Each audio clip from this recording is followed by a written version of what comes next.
রাত্রির 11:40 ডিনার করতে যাব। কোথায় খাবো?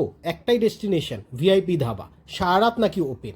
তবে গিয়ে দেখলাম সত্যি তো তাই, কত লোক খাচ্ছে দেখে নিন। আস্তে আস্তেই ঠিক করেছিলাম আজকে বিরিয়ানি খাবো, ওইখানের বিরিয়ানি নাকি ভালো। ব্যাস, অর্ডার করে দিলাম একটা special mutton biryani. 2 piece mutton, একটা আলু, একটা ডিম দিয়ে 330 টাকা। মাটনের সাইজটা প্রথমে যা উঠলো না, দেখে তখনই মন ভরে গেছে। কোয়ান্টিটিটা একটু কম ছিল, দেখেই বুঝে গেছি আমাদের দুজনের হবে না। একটা চিকেন চাপ অর্ডার করে দিয়েছিলাম। 2 পিস চিকেন, বেশ বড় সাইজের, 160 টাকা দাম।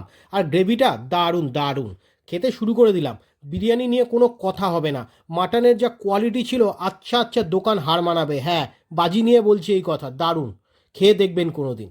তারপরে নিয়েছিলাম দুটো রুমালি রুটি। তারপর ওইটা দিয়ে খেলাম চাপটা ছিল অসাধারণ। পুরো পয়সা বসুল, দারুণ দারুণ।